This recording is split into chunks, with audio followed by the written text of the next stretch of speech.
Aloha. I was going to say something funny. I messed it up right from the beginning. And he said something. Aloha, loyal listeners to Real Nerds. I am a real nerd. My name is Ryan Frost. To my left is... Brad? And to my front... Whoa. Across the table. Across the table is James, yeah. And I love the way that Ryan says real nerds, because he I don't know where that accent is from, but he puts an I in there somewhere. So it's like real nerds. Real nerds? Yeah, well, no, more like just real. Like real. Like he's gangster? Yeah, like he's like real nerd, yeah. Real okay, nerds, here, let me try that again. Welcome to Real Nerds with Ryan! Alright, that was pretty good. That's not accurate to the source material. Yeah, I bet people are surprised that I have a smooth, sexy voice and I'm a nerd. Yeah. I mean, we can't make fun too much. Later, I'm going to talk about how this Transformers movie wasn't accurate to the source material. Nice. The source material being toys. Actually, James, I'm glad you said that, because I was listening to a couple of our episodes, and I think only in one I tell people what movie we're watching this week, and we accidentally had a little technical snafu where we uploaded the Green Lantern episode under the Pixar episode. And by we mean Brad. For a whole week. Yeah, I apologize to the Real Nerds fan base. Well, I said... How many emails did you get about it? 0. He got one from me, a text message today. Yeah. And it was today. 7 days after I posted it. Yeah. That's all right. Anyways, so... At least we didn't hurt anybody. I wanted to say, I think I only said we watched Super 8 in our first episode at the beginning. Or the second episode at the beginning. And I listened to the Green Lantern one for 20 minutes before I realized I was listening to the Green Lantern one again. So now I'm going to go ahead and say, hey, this week's featured movie is Transformers Dark of the Moon, so make sure you hang out for that one. There's no 3 in there either. There isn't, except, they did the same thing with Fast and Furious. Yeah. They towards the end, or Fast 5, I'm sorry, towards the almost the launch of the movie, they started calling it Fast and Furious 5. And I noticed I was watching a TV trailer for Transformers, and it said TF3 on it. Oh, yeah. So people, I guess, if you're too dumb to know that the second one came out 2 years ago, you have a refresher. So maybe if we're lucky, not the next Michael Bay movie, but the one after that will be called The Bad Boys. That's what I'm hoping for. What I'm hoping for is The Bad Boys. That'd be awesome. Yeah. You have some notes, but I'm going to start off. James, we haven't had you here for a few weeks. We're wondering if you saw Green Lantern. And welcome back, or Cars, too. I didn't. I understand. I have a cousin. He's 12. He saw Green Lantern. He really liked it. But I don't trust him because he didn't like Thor. So I really don't know what to say. I listened to your review of it, and it sounded exactly like what I was going to feel. So I'm not sure. I haven't seen Cars yet. I honestly don't know if I'm going to. I may wait till DVD. That's how little I care. Which breaks my heart, but... It's just true. It's not that shocking. The reason me and Brad saw it, one, is because it was the only movie that was released last week. Right, yeah. And two, I only saw the first Cars 3 weeks ago, and I actually enjoyed it. And the second one I thought was fun. So. And you, I heard you talking about having watched Cars for the first time, and I have to say, you saw Cars after hearing 4 years of people saying that it was garbage. Yeah, it's true. That changes the way I walked into Cars being like, These people make wonderful movies, and it was good, but it was DreamWorks good to me. Yeah, I mean, I can see that too, but I think one of the most amazing things they do with the Cars movies, though, is make characters out of cars. Yeah. Where you know what I mean? Like they're people, but they're cars. I don't know how they do it. They're geniuses at Pixar. Yeah, I don't know how anybody turns a car into a people. I mean... And, in Cars 2, you also see a plane and a train. Yeah. Okay, cool. Which makes me wonder why in a world where there are no people, there's just cars, why are there planes? Like, are cars getting in planes? Yeah. And they have, their own seats and everything. Yeah. Yeah. Like little docking stations. Yeah. Do you see that? Yes, you do. What? They explain it. They even have car bathrooms. They have car bathrooms. They do. Man. Does a car pee on another car like in no, like in Transformers 1? No, the funny part is though they kind of make fun of Japanese culture in a way that Americans interpret it. Like Mater goes into a stall and this really cute Japanese girl comes and goes and I don't know, you have to see it and it's kind of funny. Yeah, it's like a combination of a bathroom stall and a car wash. Yeah. Cool. Yeah, so you can check it. I think you can probably wait till DVD. It's not like you have to rush out. It's not Up or Wall-E. The thing that I want to see that makes me want to see the most is just that I I think it still looks really beautiful. Oh, like dude. the landscape shots look like they're me and Brad were photos. talking. There's parts where they go through Venice and they go through London. It literally looks like they just took a picture and put it in there. It's stunning. But I don't expect anything less from them. Yeah. And also, me and Brad actually had this. We were talking. Question for you. So, have you read the books Game of Thrones? No, but I watched the whole show. Exactly, because we read that the people say the show's really good, and every time I read something that you say about it, you don't seem to like the show. I think that show is horrible. Okay, I think that show is really, really horrible. I think there's a lot of good stuff there. I think that plot-wise, that could be a great show. But they crammed the whole first book, which is, I don't know. I'm gonna guess it's 1,004 pages long, because that's what it looks like. Thick. It's really thick, and they cram that whole thing into a season, and it feels like that. The interesting thing is that when you talk to fans, they adore it, and they adore it because it is apparently a perfect adaptation. Really? Like, everything that happens in the show happens in the book the same way. The dialogue's the same. But to me, there's really only like one character that's interesting, and he's only interesting because he has no plot connected to him. And eventually he gets a little bit, but they've actually sort of set him up. Like, he's been able to just breathe, and then once he gets a plot, then you actually kind of care. Everything else, and they make you like characters and then kill them off in a way that I don't feel is really interesting. Yeah, actually, it's funny. I was reading my Entertainment Weekly, and they had a spoiler alert in it. Yeah. And it had this character dies. I already knew it was Sean Bean's character. I could tell, but everything. Yeah, that and his the wardrobe he was wearing. Like, that's not even. They just covered his head on it. But you see pictures of him in his wardrobe, and I've never seen the show, but I knew it was Sean Bean's character. And I don't think it's emotional or important at all, and the stuff that leads up to it doesn't make you feel like it makes sense. See, there's a Spartacus. There's a really I won't spoil the huge twist in that show. Well, there's actually 2 or 3 of them, but there's one part in it that you actually feel really your heart's ripped out, and you don't think it would be, but it's just.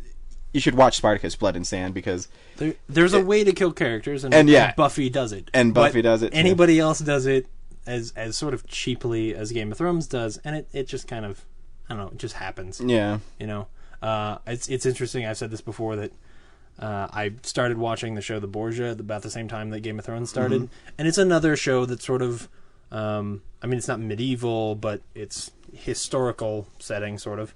And it's really just about the politics of rulers and, people fighting over power. Fascinating. And pretty much, the first 5 episodes, pretty much the same plot. Like, exact moments are the same. And that show was amazing. But Game of Thrones just sort of, I don't know, it just sort of flounders.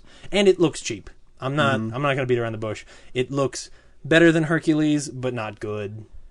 Interesting. Really? I think I heard it's more expensive of a production than Deadwood. It was. It is. And it looks cheap? cheap? That's actually why. I think so. Wow. And that's why it. Deadwood looks amazing, but Game of Thrones is. They build sets, but they still feel very small. Whereas Deadwood, they built a small town, but that small town feels huge. Right. It's not good. I think it's a shame. I wish it was good. Probably like Spartacus is because it's the creative writer of it is Stephen DeKnight, and he did a lot of Angel, and I think he's a cool writer. And it's produced by Sam Raimi and Rob Tappert, so it has a huge visual flair. And someone like Sam Raimi, he did Hercules and he did Xena, same with Rob Tappert. And those shows are entertaining. And you have to take them in context because the early and mid '90s is a completely different television than what we have now. And it's watched the special features with Sam Raimi, and he talked about having a huge budget, and he wanted to make him and Rob Tappert wanted to make a rated R movie every week for Starz, and Starz gave it to him. And visually the show's amazing. The first episode has a really big 300 feel to it, but as the show got more and more into the season, you could tell directors started getting their own visual flares into it, and it didn't become as stylized. Yeah. So it's a really cool show. I recommend everybody check out Spartacus: Blood and Sand. It's funny, I heard... And there's tons of tits in it. on the Totally Red show, Alex Albrecht said that he felt like... He agreed with me as far as that show looking cheap, and he said he felt like it was pre-Battlestar Galactica, and I was like, what? You clearly do not know your television history. Alias is the show that changed the way that TV feels and how big of a budget they have and making stuff look cinematic. It just made me mad. Anyway, I say that because my folks are watching through Alias right now. Alias is such a great show. It's really good. Actually, I have to correct something that I said last week. I said, or maybe 2 weeks ago, Matthew Fox joining World War Z. I guess he left. Yeah, he left because conflict. So as well as at hers. Yep. So no more freaking Jack Shephard, and that makes me sad. Yeah. Because he's amazing. Yeah. Maybe I should just watch Party of Five to get my. Was he on Party of Five? He was. Oh, weird. He's in Smoking Aces, but he dies. He does. And that is sad. Spoiler alert. Yeah. But Ben Affleck dies in that movie, and that's great. Yeah. Actually, I was actually shocked because Ben Affleck in that movie is one of the top billed actors. Yeah. And he dies 10 minutes into it. Oh, that was a great trick. I think it's actually the first scene it's the first scene he's in. Or no, maybe the it's second. the second. Yeah, and he's just talking and he gets shot. Because they set him up like there's a scene where he sets up like what they're gonna do and how cool they're gonna be, and then you see him and they're like at the car and bam. Yeah, he's dead. It's kind of a cool thing. Oh yeah, that movie's cool. Yeah, it is cool. Anyways, you have some news that you want to share, James? Oh well, not until we're. Oh no, I'm done. That's watching. Oh, was that all the news? Yeah, that's what I was going to talk about. I just had questions to ask you because you haven't been around. Oh, okay. And Tom Hanks thinking that they're working on Toy Story 4, which. They might. Yeah. I don't know. The Toy Story little thing before Cars was really funny. Oh yeah, that's the other reason I kind of want to see it. Yeah. Well, I got a few things to talk about as far as what I've been watching this week. I don't know if you guys want to do. Yeah, absolutely. Anything, but anyway, the first thing is, have you guys heard of Kevin Pollak's chat show? Mm-hmm. He does. I didn't know about this until this week because Damon Lindelof was on there, and it was almost 3 hours long. And it's if you're a fan of Lost or if you are a writer, it's worth every minute. It is so good. I think so at least. And then I spent the rest of the day watching Kevin Pollak's chat show. It was, like in the background. I put it on, so I wasn't constantly watching it, but it's fantastic. He is an amazing. It's sort of set up like Charlie Rose, where he just sits down at a table with a guest, and he's got Sam Levine from Freaks and Geeks sitting there, and they joke, and then they just talk about stuff for what is usually about 2 hours. That show is fantastic, and it's an internet show. It's not actually on TV, so I don't even know how you find it. I know that they put the new episodes on YouTube, and then they do it as a podcast as well, and they're at like 120 episodes or something like that. But anyway, you should check it out. I will. Yeah, you at least should listen to the Lost episode because it's fantastic. Yeah, I will. Yeah. And then the other thing is, we're about 2 weeks now into Louie and Wilfred. Have you guys seen Wilfred at all? No. I've seen the promos. Okay. It's pretty good. It's not like I was hoping it was gonna blow me out of the water, but it's just fun. It's the show where Elijah Wood at the beginning of the first episode tries to kill himself and fails, and then the next thing he knows, his neighbor shows up at his door asking if he'll watch her dog for the day, and her dog is a guy in a dog suit who Elijah Wood sees as a guy in a dog suit and everybody else treats as a dog. And that's the whole premise of the show, is that there is this dog and he talks to the dog. And it's like the funniest jokes in the show to me are still the jokes about he's a dog and everybody else thinks he's a dog. But I think it's really good. It's a fun, heartwarming show. What do they talk about? What do they talk about? Oh, well, the stories are all...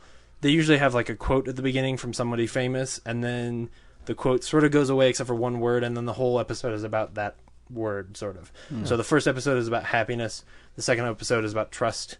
Sort of, in the context of a guy who, is smoking weed with a dog, which happens a lot. Like in the second one, he has to trick Wilfred, which is the name of the dog, into going to the vet to get its teeth cleaned, which is far more complicated when the dog is a dude. And the dog makes him feel bad, and then anyway, it's really good, but not as good as Louie. Have you guys seen Louie at all? I've heard of it though. I heard it's really good. Louie is the Louis C.K. show that's on FX that actually comes on right after Wilfred now. It's amazing. It's probably the smartest comedy that's on TV right now, and definitely the most heartwarming. Wow.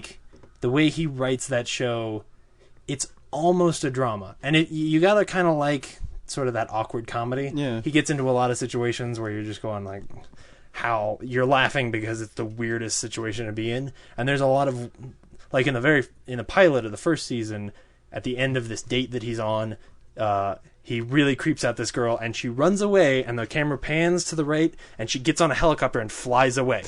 And it's every now and then it'll take that turn where it'll just get a little over the top, but and not bad over the top. I mean, but that's funny reality though. Yeah, and correct me if I'm wrong. Doesn't he write, direct, and star in every episode? Is that correct? I don't know if he directs every episode. He might. He writes and stars in every episode. Because the episodes are kind of based on his comedy. Yeah, it's actually set up a lot like Seinfeld, where there's stand-up at the beginning, and then a show, and then usually stand-up at the end.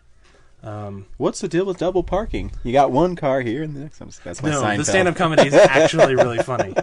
That's what's really cool about it, is that you don't even need to own a Louis C.K. DVD anymore, because you just buy his I mean, there's probably more stand-up on a DVD, but... the stand-up that's at the beginning and end of each episode is fantastic. And it's Jerry Seinfeld there, that's not a real Jerry Seinfeld bit, but it sounds like one, doesn't it? I wasn't even listening. And that's pretty much it. Oh, well, I do have 2 news things to talk about. Yeah. The first one I want to talk about is the fact that Disney's not going to be at Comic-Con this year. Yeah. Which a lot of doesn't necessarily mean that Marvel's not going to be there. People are assuming that means that Marvel's not going to be there. But for Marvel to not be at Comic-Con, at least Marvel Studios to not be at Comic-Con, would be pretty insane. Yeah, I heard that they weren't going to be there because they have really nothing to show because they're filming Avengers right now. And they don't have a lot, yeah. They don't have a lot on their slate. But, we know the Amazing Spider-Man is going to be there because we entered the contest for the Amazing Spider-Man. That's true. But that's not Marvel Studios. No, it's Sony. Right. But it's interesting to me that means Joss Whedon, like, this would be... like Joss Whedon's chance to bring a big budget movie to Comic-Con, which would be huge. Yeah. But at the same time, people are also talking like, I guess Disney has this sort of fan club called D3, which you're probably... Yeah, D23. Oh, D23. Oh, yeah. Okay. Are you a part? Do you know? Well, it started in 1923 for people who liked Walt Disney. This is even before, Mickey Mouse. Oh, wow. And he started off making just this cartoon with Alice. In 1920s, he would shoot this little girl as Alice from Alice in Wonderland, and he'd put in cartoon characters with it. And it was really innovative at the time because it's the 1920s, and you have live action mixed with animation. Oh. And then he went on to create Oswald the Lucky Rabbit, right, which he lost the rights to. Yeah. Because the people at NBC said, no, we own Oswald the Lucky Rabbit, and you don't own him at all. So you can we'll take an Oswald, and you can stick it up your ass, and you can leave. And what he learned from that has actually shaped him who he was, is that when he created Mickey Mouse is Walt Disney's. And that's why he opened his own animation studio. That's why he opened up an animation college for kids or people going there. They learn from Walt Disney. And that's how he kind of created his empire from what he learned from NBC. But yeah, it's a Disney fan club from 1923. And to be a part of it, I don't even know how you have to pay something, I'm guessing. I'm not part of it. I just know of it because I sign up for everything Disney. So they always send me an email saying, join the D23. Yeah. Well, what they're saying is that it's getting so big now that they're thinking that Disney might start their own con, and that they might actually be able to throw their weight around and make it not Comic-Con, but big enough. Like, big enough sure that... they could. Yeah. Which it might only ever be, like, a media thing, not a thing that people, sort of stay up late at night so that they can be the first people to get tickets so that they can... pilgrimage, make a hajj to San Diego. Yeah. I always wonder if, because I've been reading a lot about a lot of studios pulling out of Comic-Con this year, is because, it's getting smaller. Yeah, because, the big thing is they fought last year to keep it there because everybody else wanted to move to Los Angeles and so I wonder if it's like backlash kind of from them keeping it in San Diego. Yeah. It's also, I mean, for, I don't know, I'm going to say 5 years now, it's been pretty dang big, and there's a lot of movies like Kick-Ass or Scott Pilgrim that go there and get a whole lot of buzz, and people say, oh man, this is going to be it, and then it drops.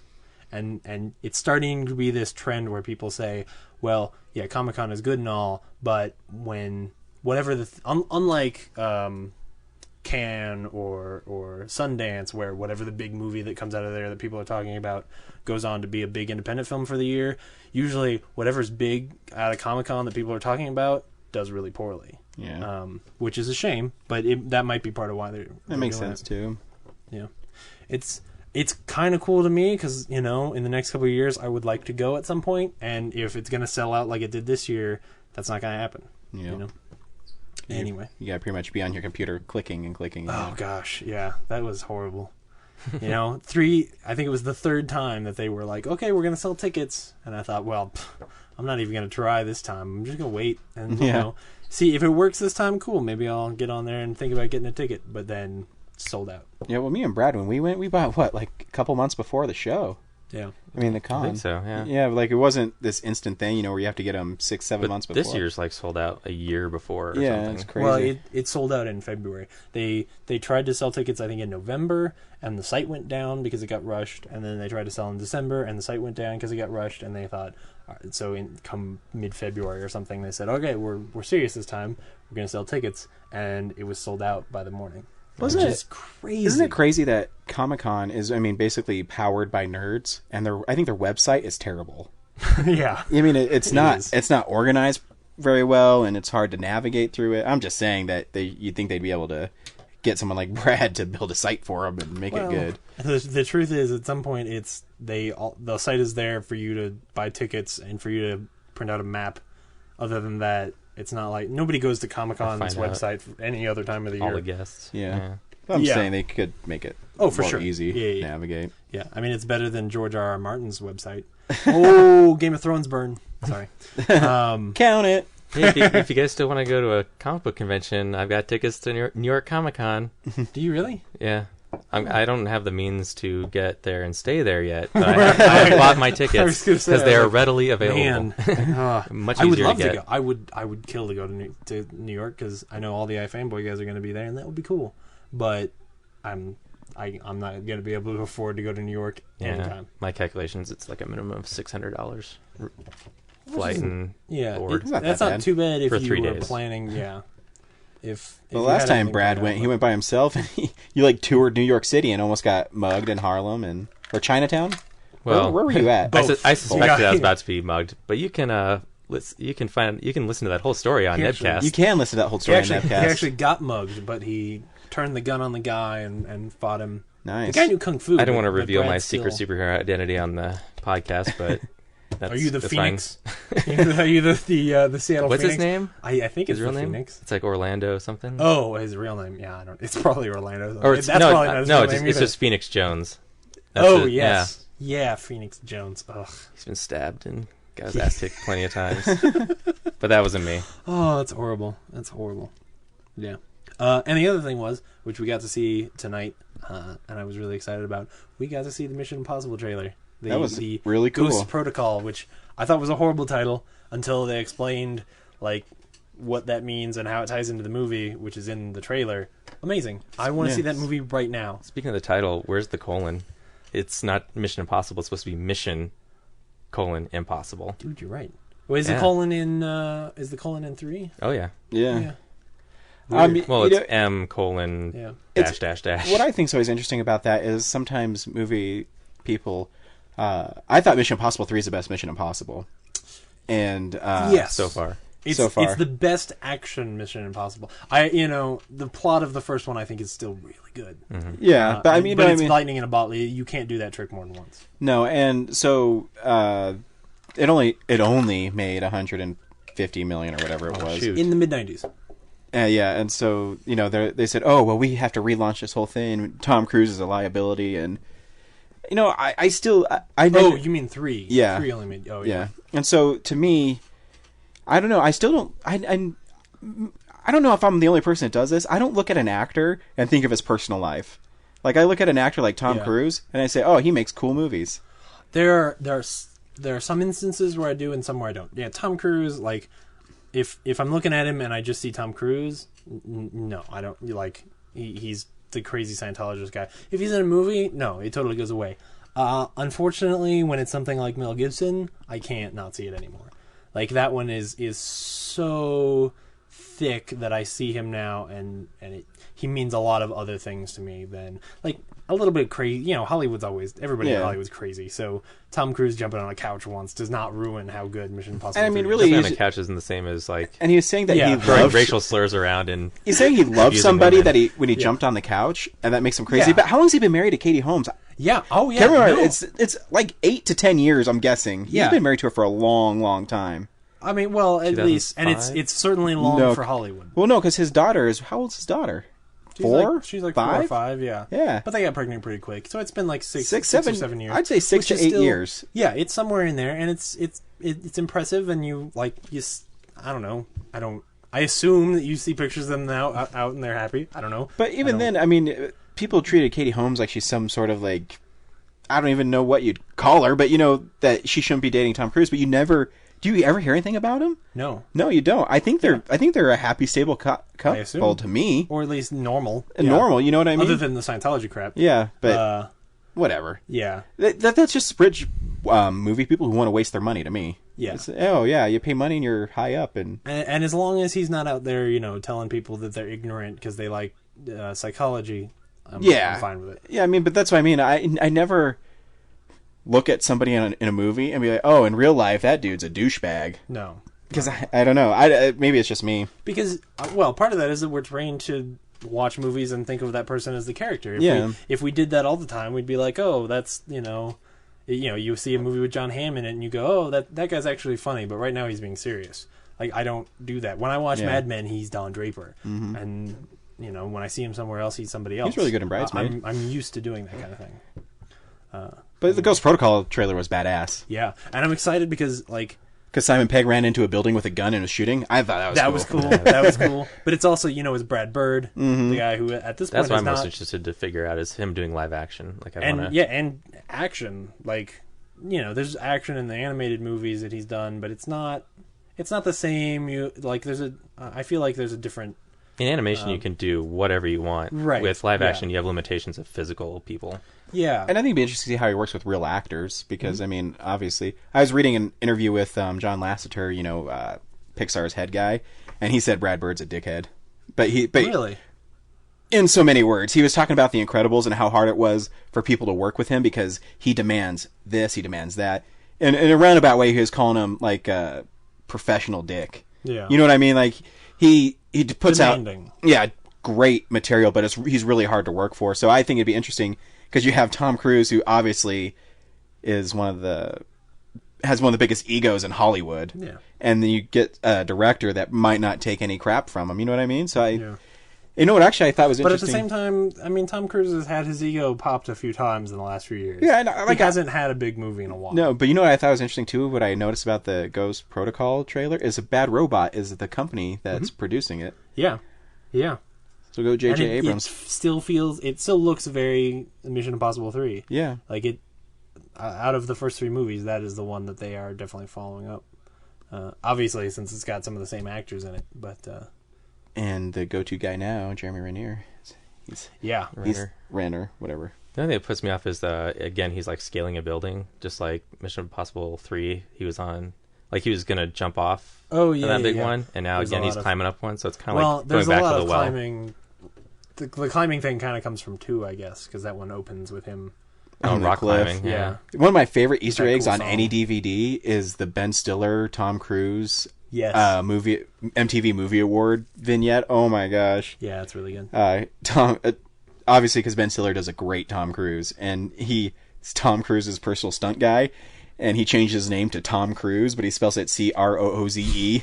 Oh my gosh. It's really good. It's an Easter egg, so you have to get to it. You have to answer a question about the movie. I forget exactly where it is.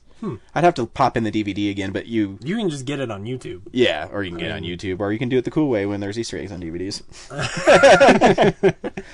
Yeah. Anyway, I was really excited we got to see that. Yeah, that was cool. On the big screen. By the way, speaking of Tom Cruise, whatever happened to him running United Artists? Because I haven't seen a United Artists picture in a while. I think the last one I saw was Valkyrie. Was it really? Yeah. I think they actually merged with somebody, because he's still the head of it with that. But actually, I thought it was weird too, because he usually does. Pamela Wagner is his producing partner? Laura Wagner, whatever. Wagner something. It's some woman, but it was a Bad Robot Tom Cruise production. So I don't know if they had a little split there. Yeah, maybe. I mean, I don't read gossip things online, so I have no idea. And it was interesting because this morning my mom was listening to the radio, and the guys were talking about. They didn't know what they were talking about, but they were talking about how much money Shia LaBeouf is making and just assuming that it was a whole lot of money. And I'm sure he's making a lot of money, but it's interesting because 2 years ago when the last Transformers came out, he was actually at the bottom as far as the ratio between how much money his movies made and how much money he made. Whereas people like Tom Cruise, I can't remember who it was, but it was somebody who I don't even think he had a big movie that year. I think it was maybe like Will Ferrell or something like that, who was at the top.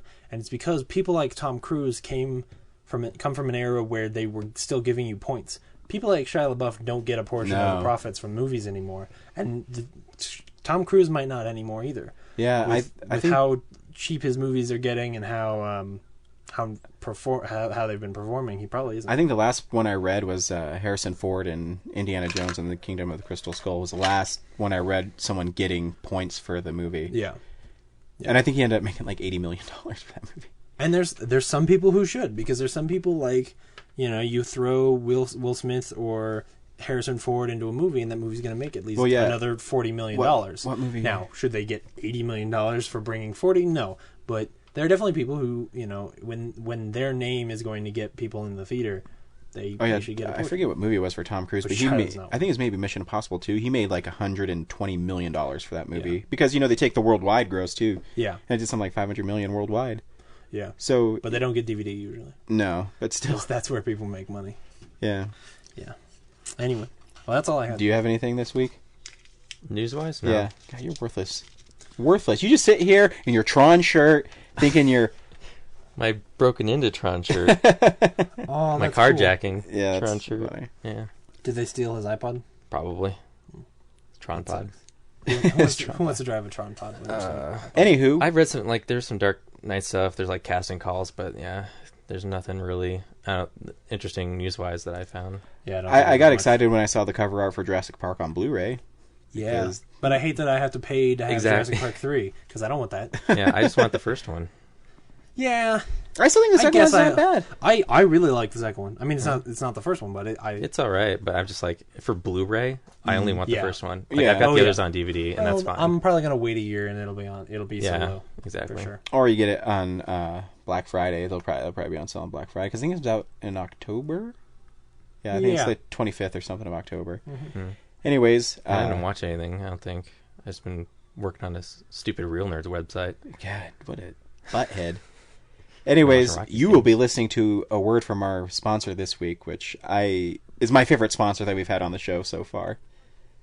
So yeah, when we come back, we will be reviewing Transformers: Dark of the Moon. Every now and then, a man loses his keys.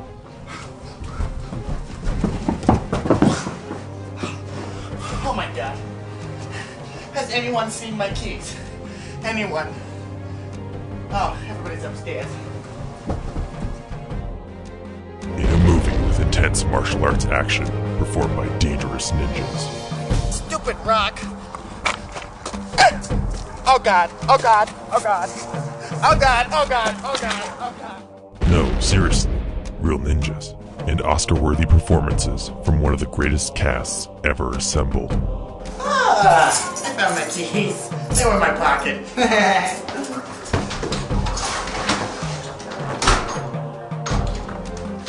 Damn it, these are Fred's keys.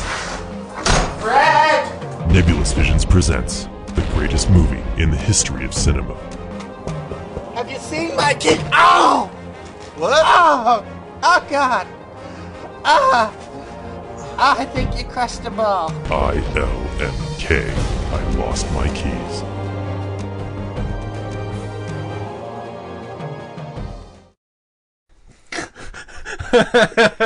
Welcome back to Real Nerds. When we were no. Start over. Oh, come on. I can't cut it right.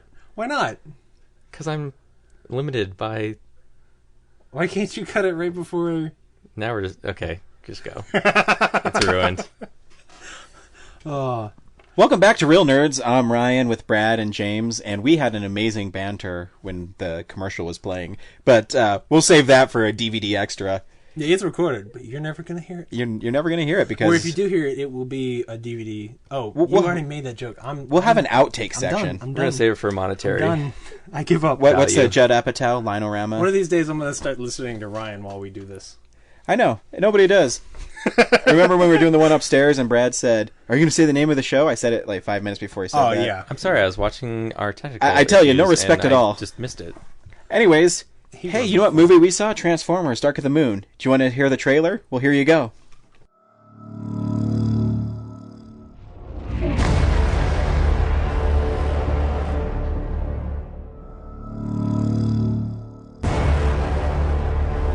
Our entire space race of the 1960s was in response to an event.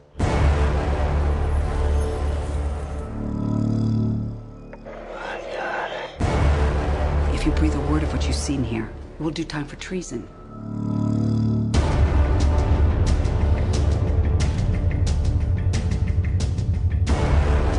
Everything humans know of our planet, we were told, had been shared. You lied to us. You've made a grave mistake.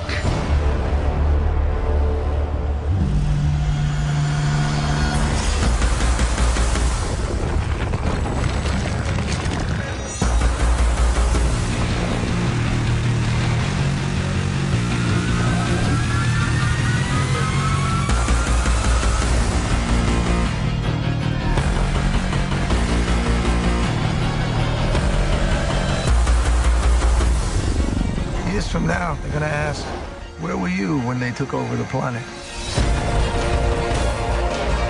You'll be fine, I promise. It's over. I'm sorry, but it's over.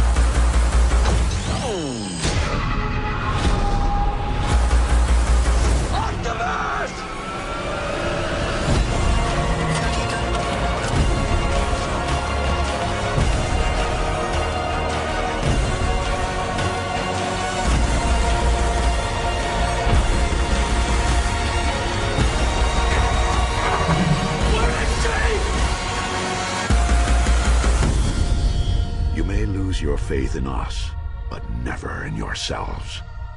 From here, the fight will be your own.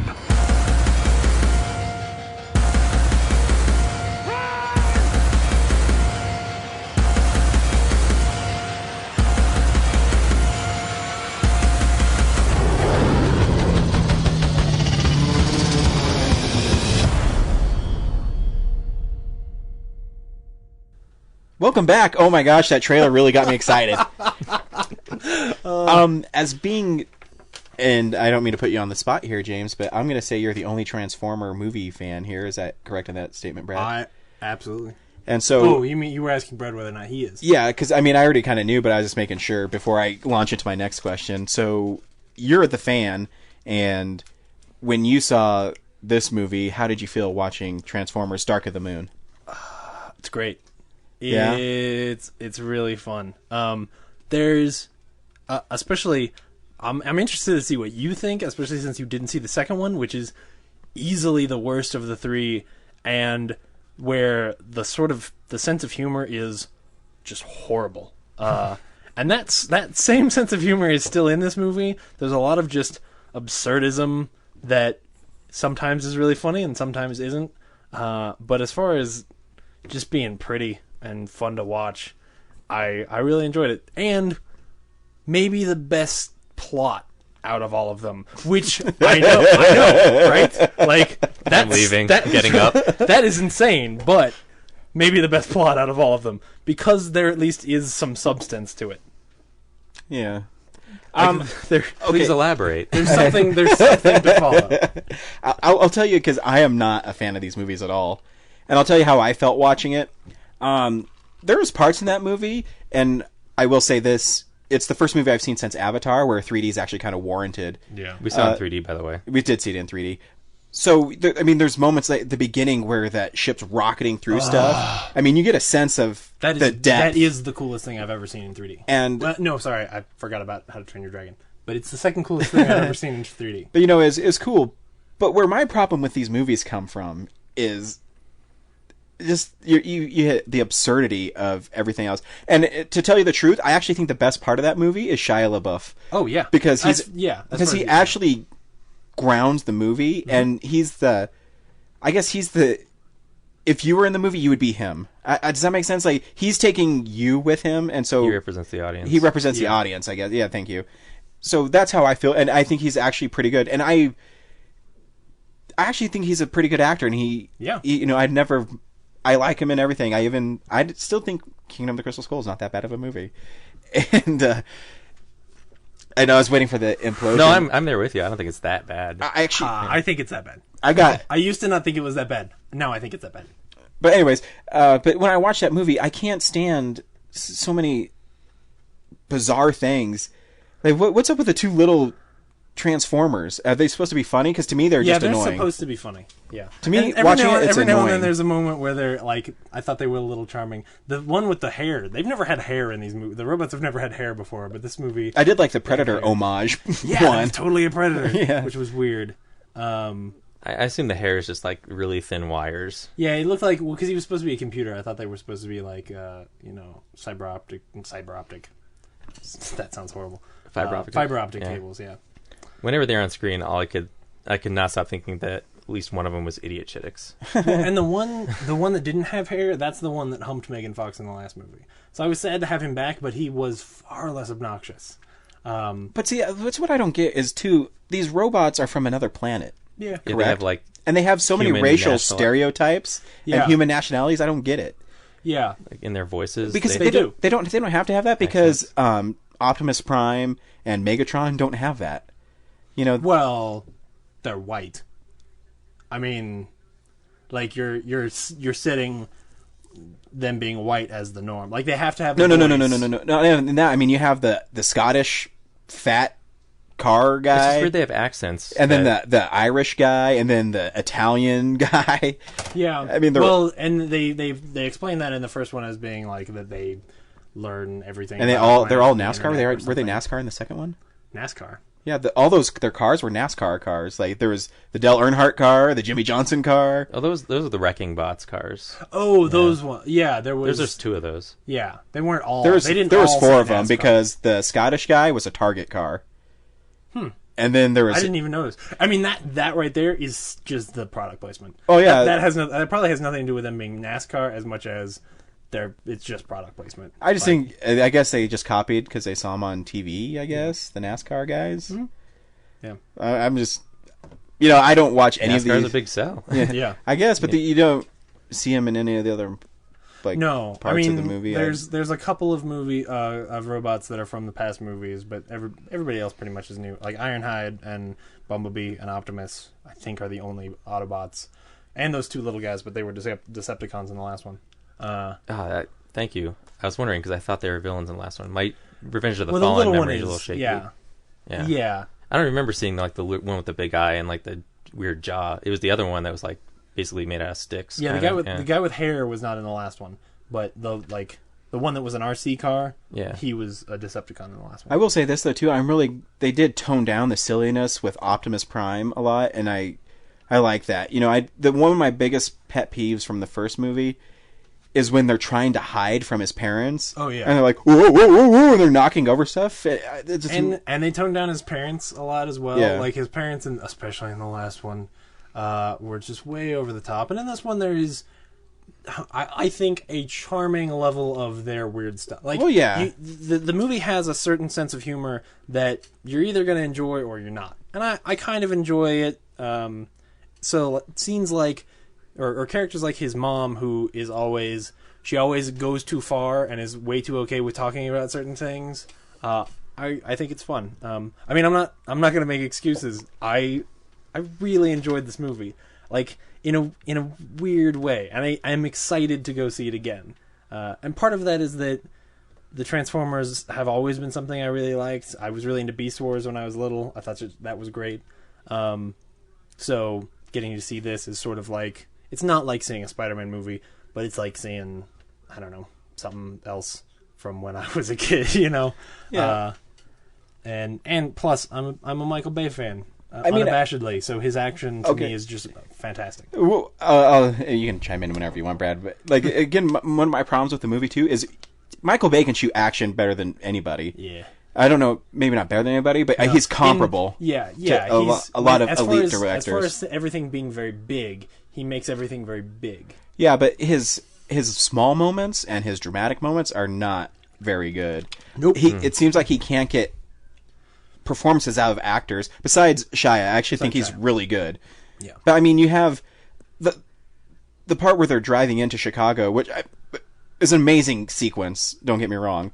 But when they're driving in and Shia's like looking at all the destruction, like the rest of the stuff around it seems really out of place. Like he's looking and he's acting, but then the people running and like to me, he doesn't have.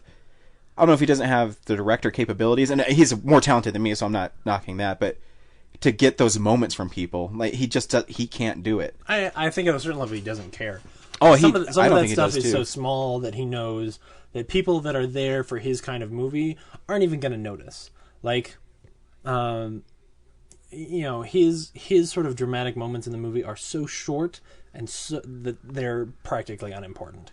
Like I guess that Shia LaBeouf has a story arc in this that I'm supposed to feel like, okay, he's learned this lesson by the end, but I don't care. I care that like they almost fall out of a building at one point. That's what I care about. Yeah, I mean, there's moments, like, especially when they're in Chicago, that I mean, visually and effects wise, are just mind blowing. But there's also parts too where debris would be falling and it wasn't rendered enough or it didn't have enough shading, and I could see like it didn't look right, like it was too white or too gray. I think it might be an effect of the 3D because at certain depths things just kind of fall out of focus. There was even like a close up of Shia LaBeouf that was distorted because of the 3D. I think there was definitely some of that, and there was definitely a little of him doing too much 3D where it obviously was pushing the boundaries of what they had time for. Because I remember specifically there's one shot where it's the shot where they're coming into Chicago and the Decepticon hits Optimus and knocks his trailer off. Mm-hmm. That trailer is like plastic. Like, that trailer doesn't look right. But that was the only time where I noticed this. No, but I mean, there's parts where... I mean, because that opening... we haven't really talked about it. You mentioned it. The opening 5 minutes of the movie, I want a whole movie of that. Yeah. It made me want a good Star Wars movie. It made me want a good space action film. Well, yeah, because it was just beautiful. But it was gorgeous. You know what I think, too, why that scene worked really well? This might sound stupid, but is the lighting in it. Mm-hmm. Where the problem I had with the new Star Wars, they seem so candy coated, and everything's so bright. Where if I was in space, to me it would look like that movie. It looks like an alien movie. When you have shadows, you get depth. So. Yeah, exactly. Yeah. And it looks cool, and like you see the robots shooting the guns, and that's what's cool. It actually was distracting to me because I thought, man, if Prometheus has anything like this in the movie, I probably will see Prometheus in 3D if it's offered, because it was just gorgeous. Dark of the Moon kind of like a nod to the Space Jockey. Like when the astronauts go to investigate the crash. Oh, it did. That little thing that they found the little orb in, it looked like the Space Jockey to me. Oh, I was thinking of because they find the captain that's in the ship, and he is sort of like he died in the scene. Yeah. He's sitting kind of in a Space Jockey. That's cool. But like the shape and the framing of the shot just was like a nod to Alien. How did that become a thing? How is the Space Jockey like? How does that even have a name? Why do people remember the Space Jockey so well? It's probably because the extra features of Alien. That's how I know it. They're talking about H.R. Geiger. H.R. Geiger, yeah. Sorry, I thought I was saying H.G. Wells for a second. H.R. Geiger, yeah. Or Giger. Probably because he's German. Yeah. That's how he's on camera. He's saying his own name, so that's You know what I didn't like though at the opening? I didn't like how JFK looked. Yeah, he was. Yeah, something was wrong with that. I knew that was going to be a thing, but to be honest, I was thinking about this. That's maybe one of the hardest technical things to do in movies. Well, yeah, I mean, that's why I wouldn't do it in the movie. Like if I would have just cast a guy who kind of looked like him and said, "This is exactly," because people will accept that. And yes, I don't think what he did works as far as the using different cameras and using different camera filters and using some CG JFK and some different actor. I don't think it worked. But I think he was at least trying something different that I can't necessarily mark him against for that. Like, I think he had an idea of, like, this will be cool. I'll do these things, and it'll sort of...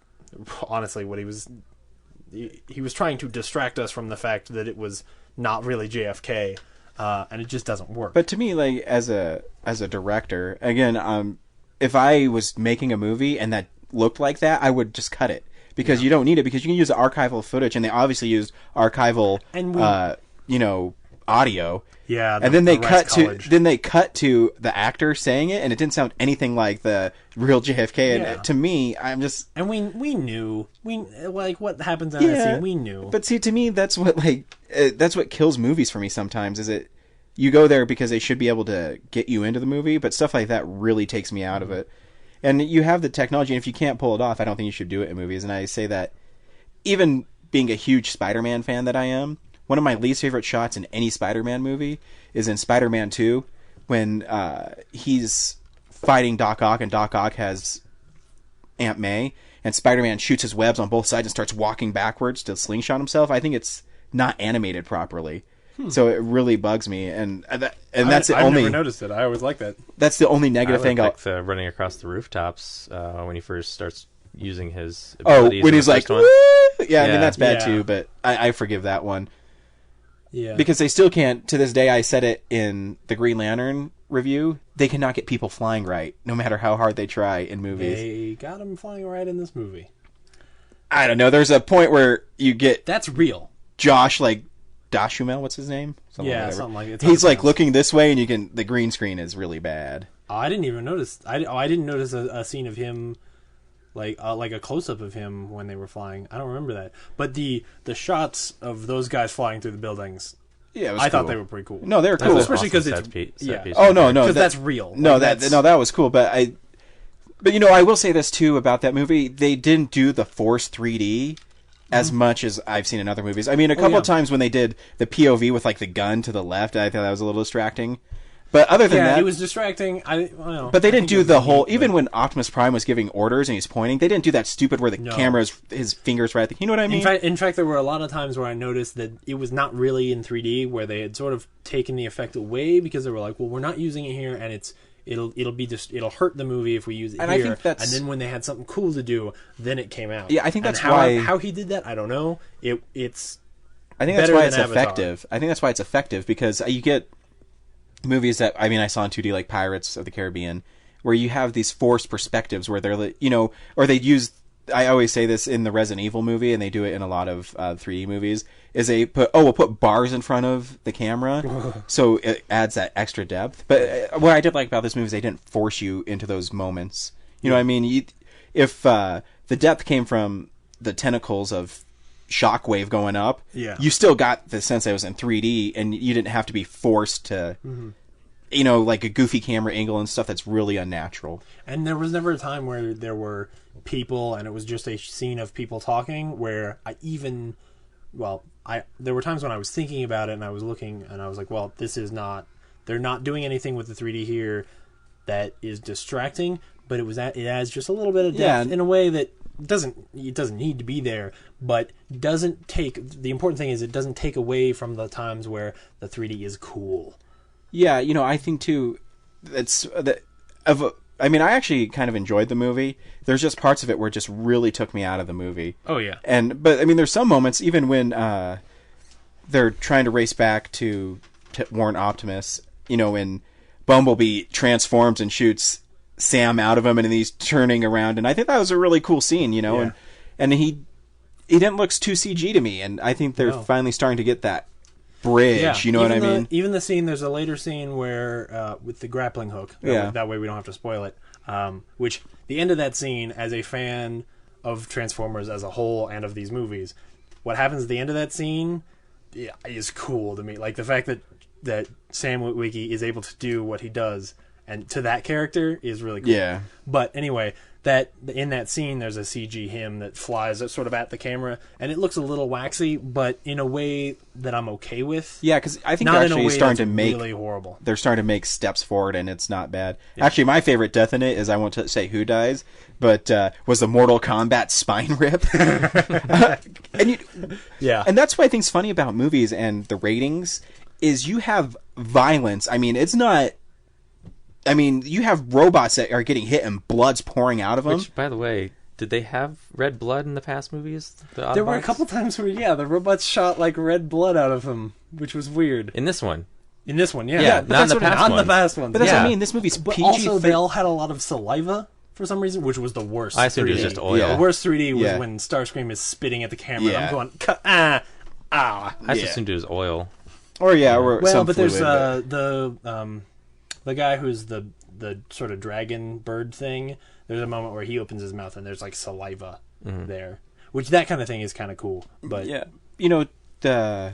but I'm just saying the violence is. I mean, I don't care. I like violent things, but it's PG-13. But you have a spine rip. You have guns that are shot point blank range and blowing things up. People getting evaporated and skulls rolling on the ground, and they get away with it just like Star Wars. You have decapitations, but there's not a lot of blood. And it's robots. And it's robots. I think that's how they get away with it because you see something. I always go back to this because Friday the 13th is so tame now, and I think the violence in where people are getting evaporated and the robots are like literally coughing up blood, and when one robot shoots another robot point blank in the head, and then there's like blood pouring out of his.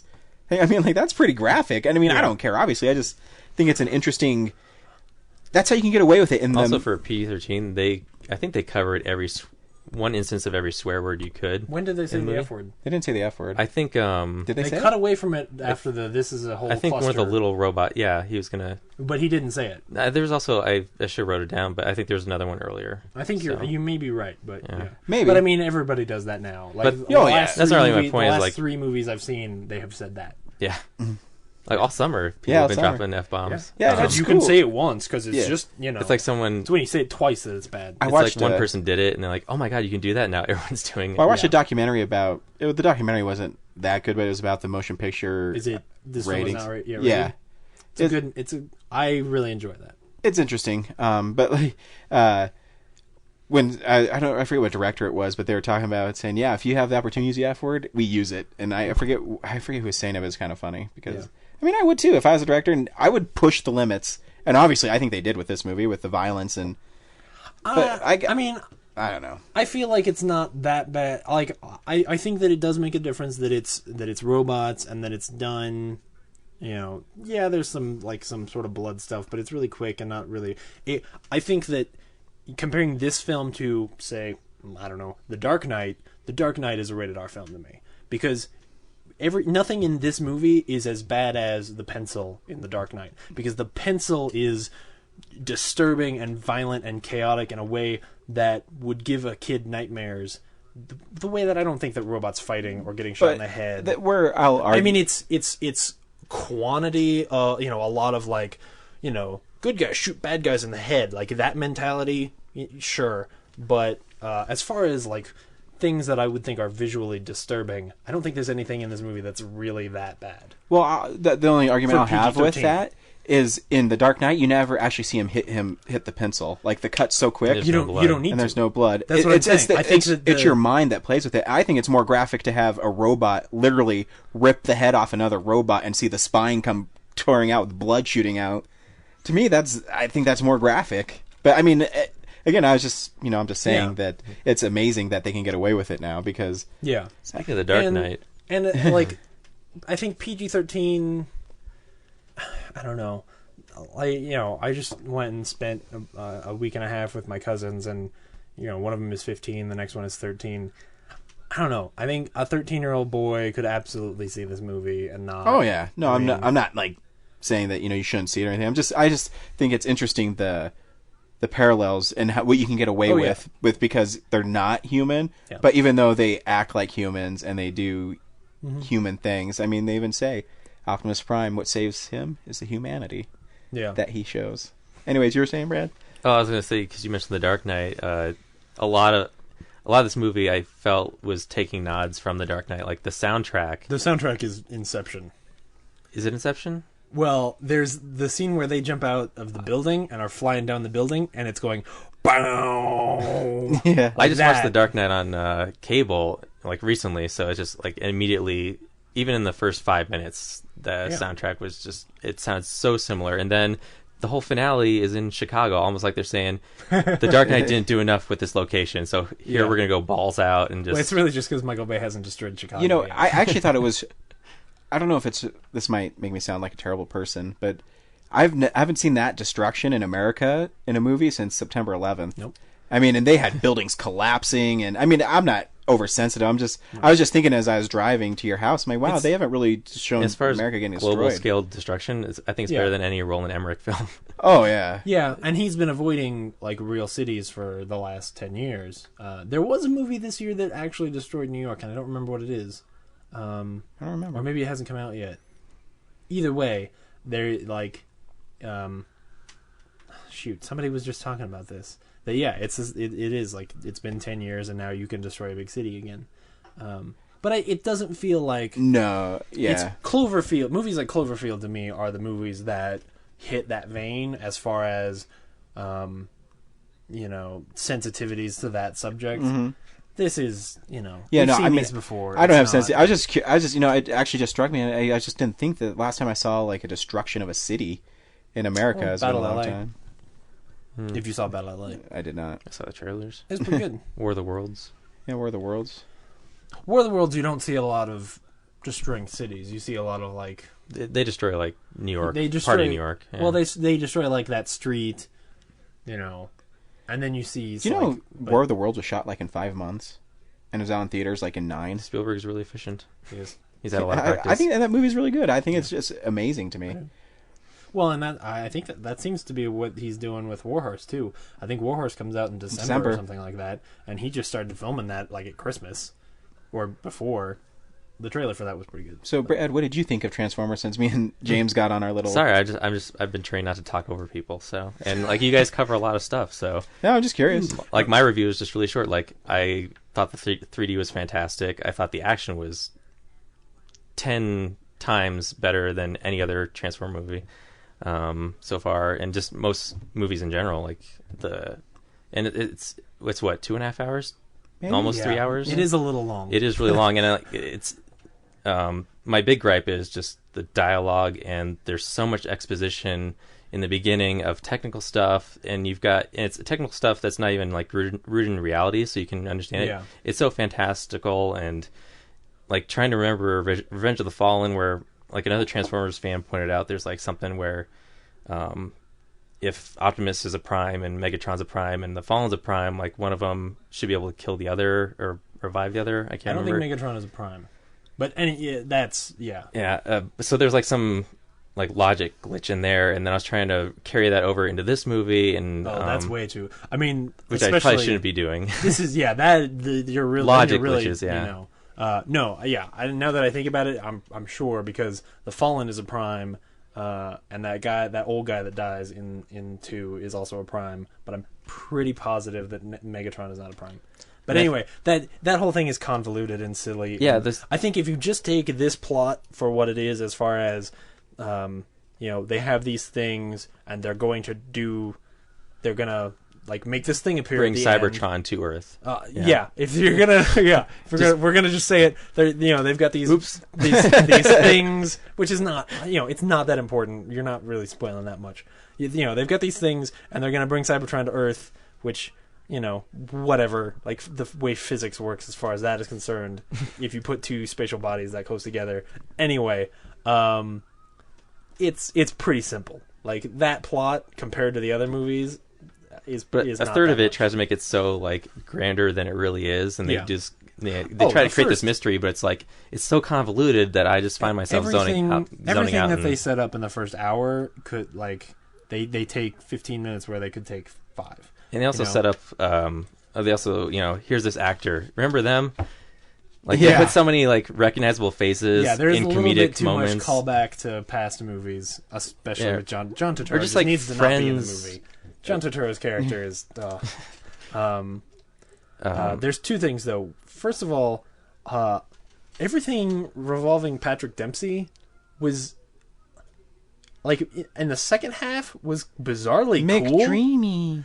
Yeah, like the second half when the turn with his character happened, that was interesting. Then it was cool. Yeah, before that it was like this is weird. Partially because everything that's happening there, as far as setting Sam up as like he's having a hard time getting a job and he really wishes he were still a hero, is an interesting plot and a good place to take this character as a fan of the series.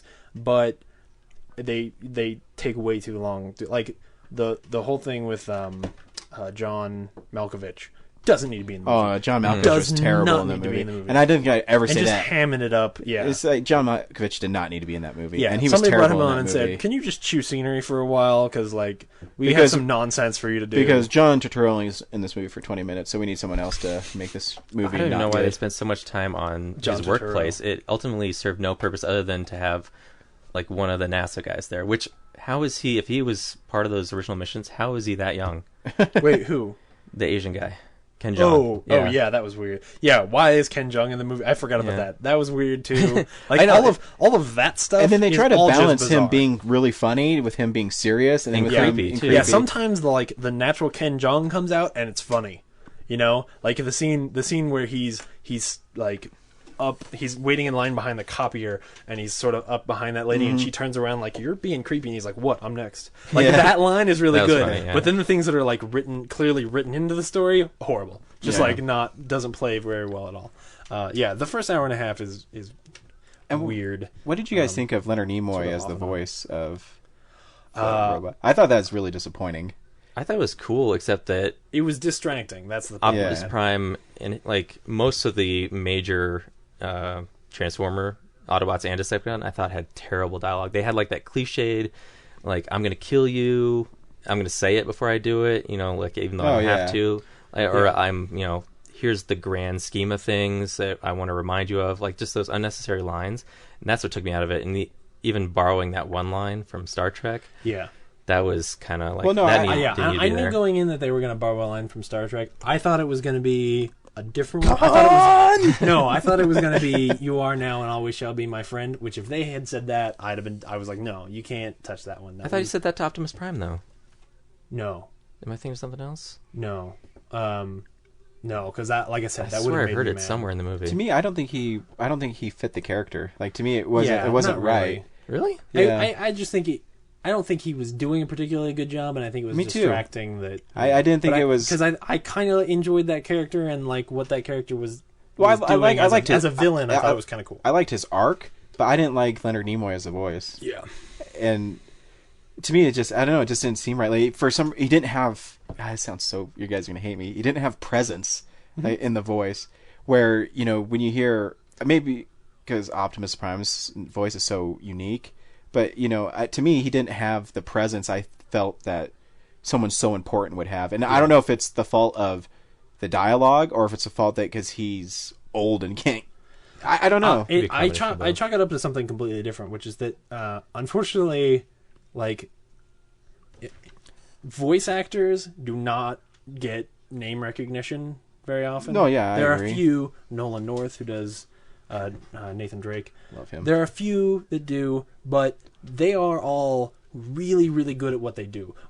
Doing voice acting is not the same as just acting. Oh no, I agree. And unfortunately, 9 is a really good example of that sort of animated movie 9 that was chock full of like celebrity stars, not well voice acted. Like, you don't get a lot of emotion through it, mainly because those guys come on and they do their normal thing and it doesn't actually work. And I would say it's probably that. Like, I can't think of something else where Leonard Nimoy did voice acting. Pagemaster, Atlantis. Oh, that's right. Yeah, he did. But that movie probably doesn't hold up to when I was 8. I have a question for you. Do you think Leonard Nimoy is a good actor besides... I'm just asking. I don't watch any of the Star Trek. Okay. Yeah. I'm gonna say yes. I think there's sort of a reason why he hasn't been in much other than Star Trek, and that's that.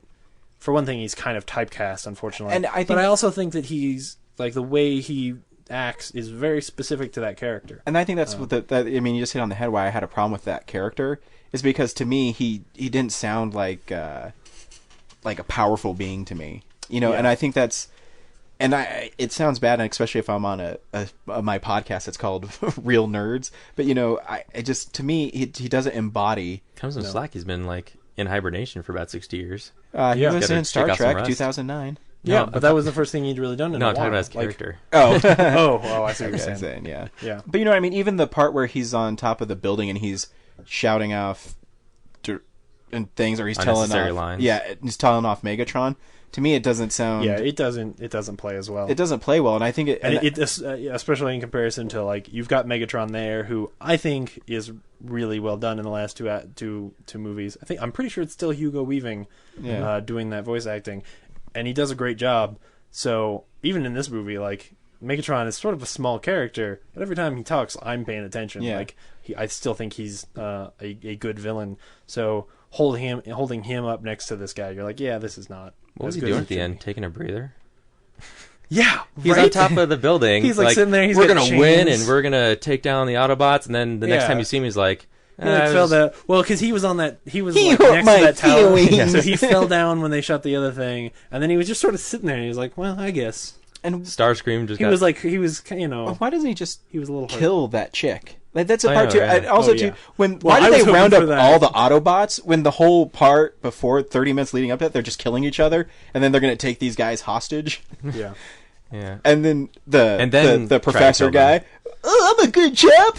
Like, come on, that shit's terrible.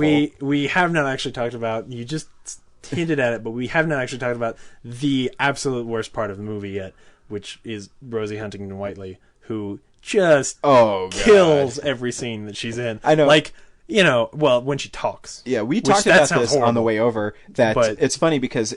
sorry, I didn't interrupt you. But no. She has like 2 lines and then have Sam come in and like finish off the monologue so she doesn't talk a lot. Yeah. And my favorite / worst part of the movie, to me, was at the very end where Michael Bay does his normal slow motion shot and it's all the army guys, they all have guns. And then right there in the middle is a supermodel. Yeah. Just walking too. I was saying this when we walked out. I said, as an idea, as sort of a spit in the face of Megan Fox, I love the idea that Megan Fox calls Michael Bay a Nazi. Steven Spielberg tells him to fire her, and as a result, Michael Bay casts a Victoria's Secret model to replace her, which is like the ultimate insult in my mind, of just like, this is all. I guess if you look at it that way, right? Like where he's like, I could put anybody in this part, and it doesn't matter. That's literally what he's saying, because he's been doing Victoria's Secret model like commercials for the past few years, so I'm sure that's how he met her, and he was just like, you know what, she'll do fine. She can talk, and with her mouth half opened. Yeah, and the first real shot of the story is just going to be her ass for about 30 seconds anyway. So it doesn't really matter, because of course Michael Bay, as has been said for many years, shoots cars like they're women and women like they're cars, which is, exactly how he does it here. Mildly offensive, but not distracting, I guess. But she's horrible. She's absolutely horrible. She is. And luckily, she doesn't talk too much in the movie. I'm not saying I miss Megan Fox. I'm just saying I don't think that character needs to be there at all. I agree. I mean, what would happen if she wasn't there? I mean, Sam... I guess it was supposed to give Sam a reason to do stuff. Yeah, I guess. Yeah, but he also had a reason to, because he just wanted to get a job, so getting back with the Autobots was enough motivation. There were a few good moments, I think, in the story that if she'd been a good actor, could have been, really meant something, but just totally get dropped. But I have a problem with the fact that she's there and it ends up just being him saving her constantly, which I'm like, I've seen that. Can she save him at some point? Just once, just once she grabs him and pulls him out of danger. Just once would be good. You know what's funny is in Spider-Man 3, Sam Raimi didn't want Mary Jane to be the person Spider-Man saves, and he got voted out by so many pictures. And I wish I could read the original script that he wrote for that movie, because I think, you turn it a little bit on its head, because it's supposed to be Gwen Stacy, and the whole end battle was way different. And then they forced him to put Mary Jane screaming and falling. And so I'm sure it was probably the same thing. I mean, I don't know how much of a mandate... Well, I guess they would, because even Spider-Man made tons of money. I don't know how much Paramount would say, hey, you have to have this part in here, and you have to have this part in here if you want us to make this movie. Oh, I'm sure that at some point, if they turned in a script where they're like, there are no women in the script, they'd go, wait, you're Michael Bay, right? We hire you because you will get every dude in America to go see your movies. That's what you do. And how great of a couple years has Paramount had? I swear every huge movie is a Paramount movie. Mm-hmm. Yeah. And I also... It's interesting you bring up Sam Raimi, because on the way over here I was thinking, it feels to me... So Michael Bay's next movie is $20 million romantic comedy, which sounds horrible to me. Mostly because of the word comedy in there, because I don't think comedy has really worked in his movies since, I don't know, Bad Boys 2. Armageddon. Even the comedy was Pearl Harbor. Like there are jokes in the Bad Boys movies that I think work because Will Smith is really charismatic and Martin Lawrence is funny. Oh hell no! Yeah, that's my Martin Lawrence. And if you were black, and my Will Smith. If you were black, I would be laughing right now. All my black guys are the same. Fried chicken eating. Aw. There goes some more listeners. I'm just kidding, guys. Come on. Now we're gonna get that one email we were wishing we got last week. Send all your hate mail to realnerds.tumblr.com. I feel like his sense of humor in these movies, because the way he shoots it is part of where he's trying to get some humor. Like, there's sort of a physicality there. I think he wants to be Sam Raimi funny, but has no idea how to do it. Like, well, that's how there's an art to it. Yeah, guys, I'm trying. And I think too, a lot of times that funny stuff's put in there for children. Oh yeah. And I think too, one of the things that this is like a really nitpicky thing, but they always say the robots' names all the time. I think it's association with it, so you can go to the store and say, "Oh, there's Optimus Prime," or "There's Bumblebee," because they always say their name, and I don't think it's necessary. But yeah, well, I mean, if they were all people, they'd be saying their names at some of those points, but because like they say Witwicky's name a lot. Anyway, yeah. I enjoyed it. Yeah, I thought the movie was cool. I was actually pleasantly surprised how much I enjoyed it. Yeah. I mean, I had some moments I didn't like at all, but I mean, I can get past it because some of the stuff is just amazing. Yeah. And I said when we were sitting and maybe I liked it a lot too because I never saw the second one. So. Oh, I'm sure. Well, you probably would have liked it more because that's how bad the second one is. I tried to instant queue it on Netflix. It's not available. Yeah. Well, you need to watch that on Blu-ray. Because when it gets pretty, it gets pretty. Well, there's cool parts. I did find myself getting distracted every once in a while when the robots would transform, and I'd look at all their little moving parts they had. Optimus had cool parts on his chest, and oh yeah, they've figured that out, because in the last couple movies when they transform, it ends up just being like a lot of pointy stuff, and then they're a robot, and you don't feel like you're really watching a car turn into a robot as much. Whereas this one, like, I think he also used the slow motion more and slowed things down a little bit more. Oh yeah. So when you're watching, it really is like, hey, look, see how this part becomes this. You felt like if you watched it enough times, you could figure out how that all. Yeah. Revenge of the Fallen. One of my big gripes was that you go see this Transformers movie. I swear half the time that there's a change between car it's to off screen. It's off screen. It just the scene cuts away and they're driving. Yeah. It's terrible. Yeah, there is a lot of that. And this one, I can't think of a moment where they did that. So kudos to them. I noticed one. No, you're right. Well, they were saying too that I mean, I didn't see number 2, but I guess Michael Bay really listened to what the fans wanted. Oh yeah, and they wanted to see the transformations, and they wanted a bigger threat. I guess. I mean, I've never seen the second one. They want the camera pulled back in the action so we can really see things better. I mean, yeah, it's pretty amazing for someone with his ego, Oh yeah, people say he's a horrible jerk, but I watch his movies. I really enjoy his movies, and as I especially these 3, I can look at them and go, yeah, he has made huge improvements over these movies as far as the way he makes them.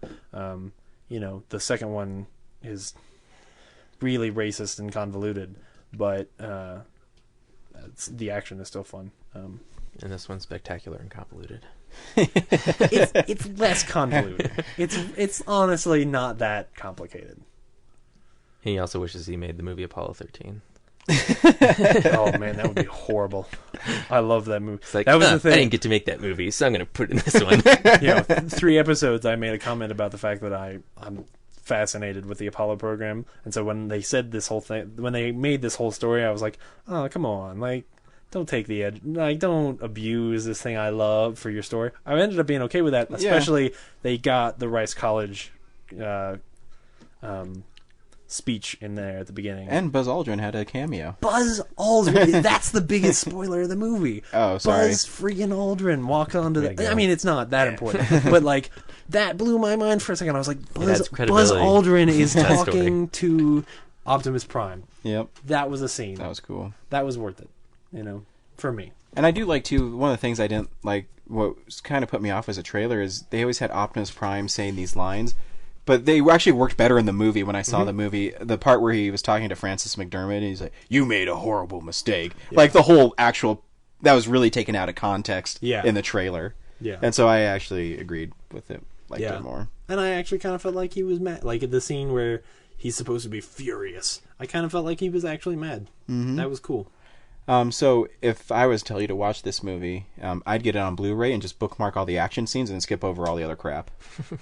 But I don't know. I gotta say, I mean, obviously I'm gonna say no. If you in any way enjoy these movies, you need to see it in theaters. Period. Oh, I think you should see it in 3D. Actually, yeah. That's the other thing I was gonna say is when we're at my house now. When we got home, I went up to my mom's room and I said, most likely tomorrow we are going to see this movie and we're going to see it in 3D. And the interesting thing is she looked at me and went, "Oh, we're seeing it in 3D?" And I was like, "Yeah, but just trust me." And I mean, even last 2 episodes ago on Real Nerds, I said that I will not see a movie in 3D. And I actually left it up to James when we were going to go because he's a fan of it. I said, "You know what? It's James' kind of movie. I'm going because it's a movie he wants to see, and I didn't want to see it, but yeah, that's so sweet. Yeah, and I thought it'd be more important for you to see it how you wanted to see it than for me to be like, I'm seeing it in 2D. Here's the thing: I'm usually the guy. Like I had, ethical reasons to not go see it in 3D because I think now the 3D is even hurting 2D movies. Like when you go see a 2D movie, it might be too dark.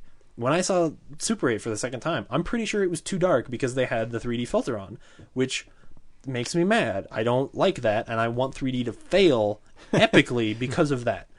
That being said, this was really cool, and I think that if you enjoy this kind of movie, specifically Transformers movies, you should see it in 3D. And we need to mention that when Ryan and I were sitting in line, not you, Ryan, other Ryan, who is not here right now, we heard a guy say that the theater we saw it in is a newer version of 3D where it comes on some kind of hard drive thing that is different than the other 3Ds. That could be that could just be nothing. He may have made that up, but it felt better. Yeah, I agree. I mean, for me, who has really hated 3D, me too, pretty much every time I've seen it except for How to Train Your Dragon, this is easily the best live action 3D I've ever seen. I think it's better than Avatar. Me too. Yeah. Well, I don't like Avatar at all, but this movie is better than Avatar for sure because I don't have weird 10-foot tall blue things running around the screen with saying terrible lines and terribly paced movie. And this movie's not trying to be anything more than it is. Avatar wants to be a lot and fails at a lot of things. Stupid Transformers is like, yo, dog, cars turn into robots. Right? Yeah. That's what happens. Yeah. Agreed. All right. Cool. Oh, Brad, what would you tell people to see it? I would say, it's a good example of 3D done well. And if you like lots of bombastic action, it's definitely top-notch. But yeah, if you're looking for anything more than that, you're going to be disappointed. So, cool. Story-wise, it doesn't make me more interested in the Transformers brand other than I want more explosions and stuff. So, and Transformers Transforming, it succeeded in giving me what I disliked about the previous film is I actually see Transformers transforming a lot. Yeah. So, cool. Yeah. Awesome. So, hey, thanks for listening. I'm Ryan. I'm signing off on Real Nerds. You know what? You can find us on Facebook at Real Nerds. You can blog with us at Tumblr. Search Real Nerds. You can email me personally at rodstew2@yahoo.com. Anything you guys want to add before we sign off? If you're interested in more of our movie commentary, there's past episodes of Nebcast that feature our reviews of movies and simultaneous commentary during movies. Yep, and Nebcast has lots of funny stuff in it too. So yeah, make sure you listen to that. And next week, I think we're going to see Horrible Bosses is the only movie I want to see next week. Yeah. Because I don't remember the other movie that's coming out. Zookeeper. And I will not see Zookeeper. Oh, heck no. No. Cool. So if you want to see a 3D movie, actually see Transformers. Oh, actually, I want to say one thing before we sign off. Okay. And you said you had something too. Oh yeah, but I was going to do that after we were done. I was going to do like a... I figured we'd do like a fake outtakes thing. So it's like after we close the show, I want to talk about this thing. Well, now they know it's fake, so... Transformers Dark of the Moon is the name of the movie. But did you notice through the whole movie they always said the dark side of the moon? Yeah. Because I guess they couldn't get in the title because of the Pink Floyd album. Anyways, thanks for listening. I'll talk to you later. Wait.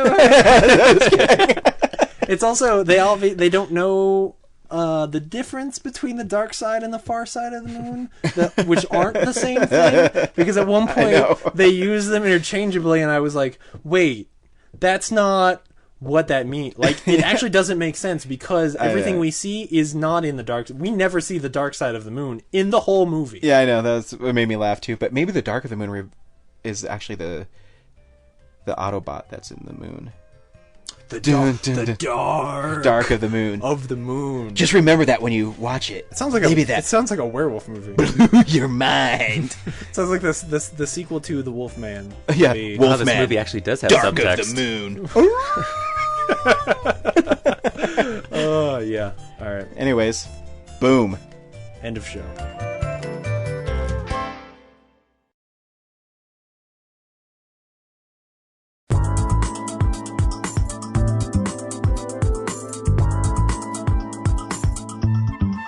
Cool.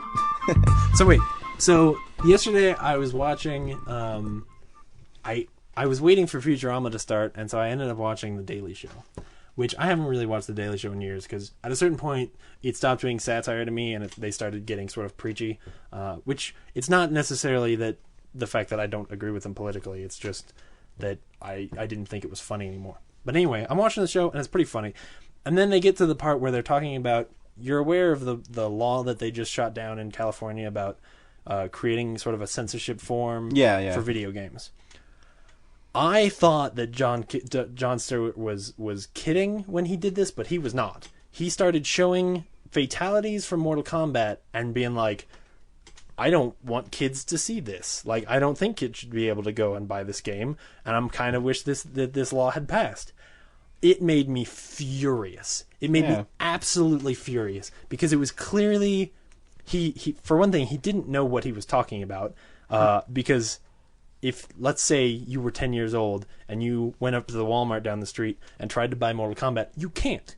You actually can't. Yeah. Because there's already a rating system in place that if you go up there and try to buy that game, it'll kick back and ask if you're 18, and if you're not or don't have a parent with you, you can't buy it. So that's already in place. Plus, how many like 10-year-old kids have $60 just sitting around and a car to get there? Like, parents are already getting people to the place to buy these games. Yeah, parents have to make the decision to even get them there. I got ID'd when I bought Dead Rising 2.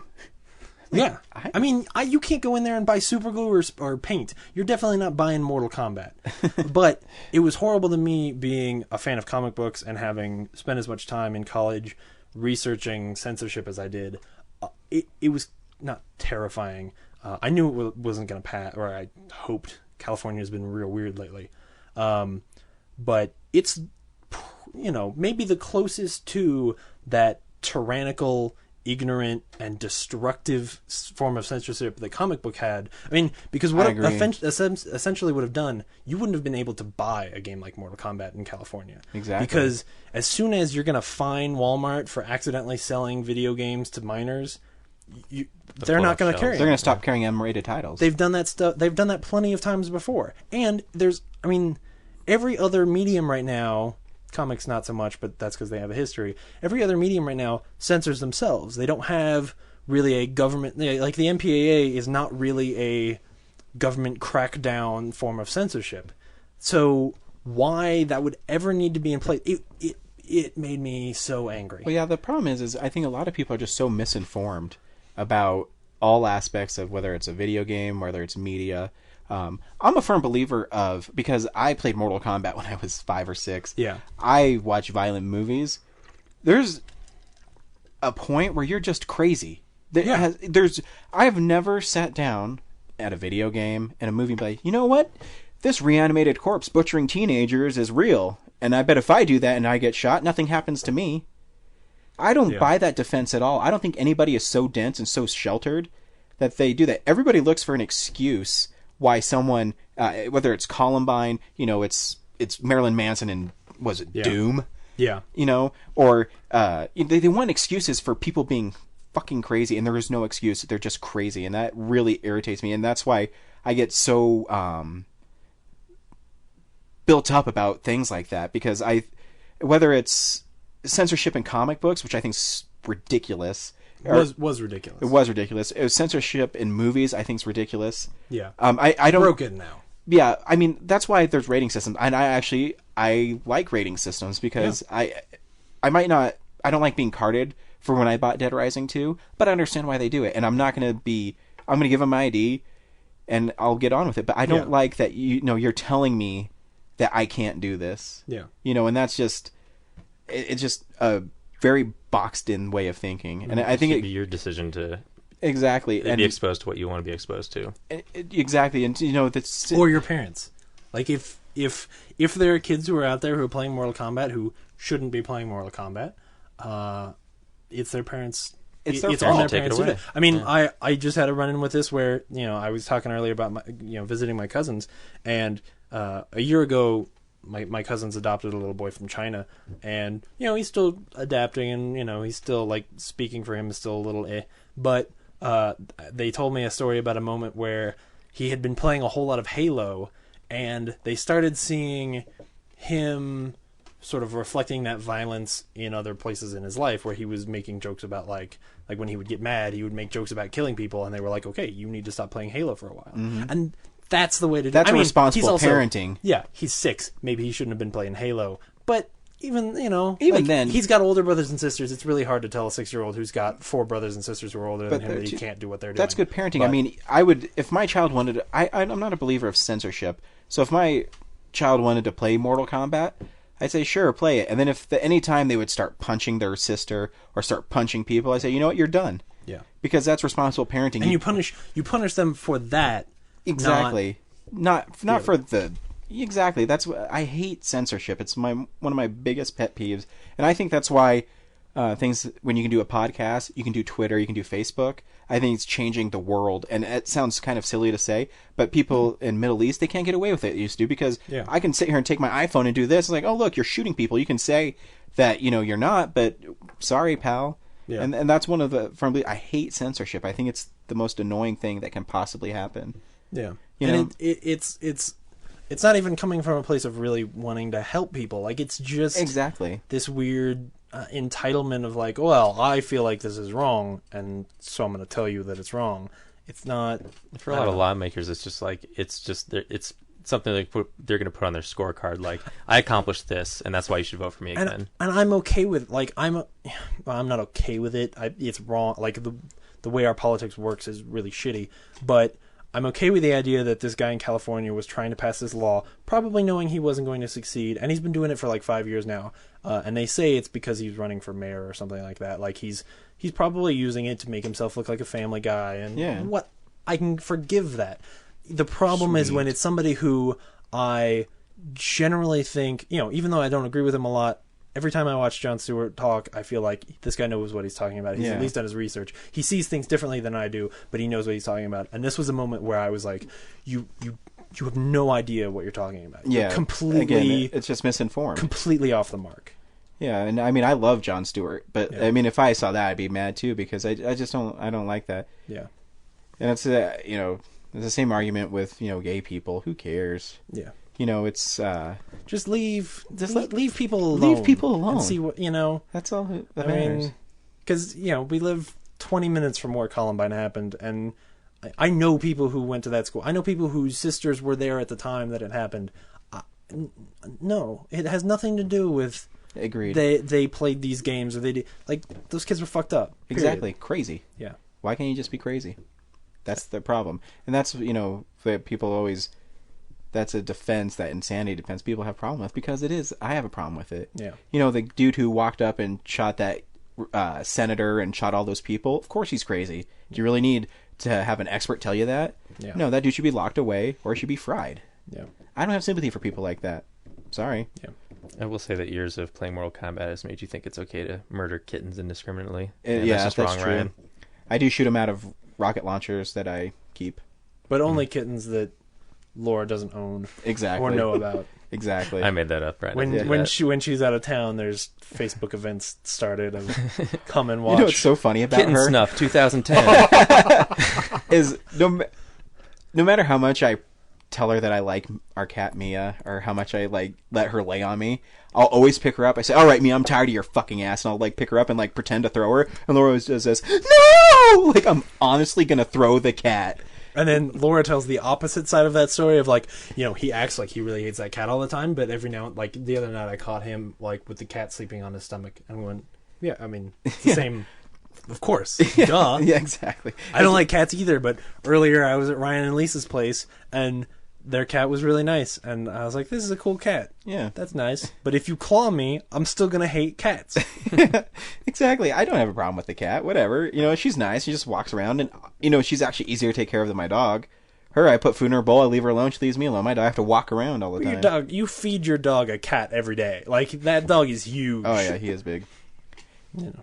Anyways. That was pretty good. Yeah. Bye. Thanks, bye.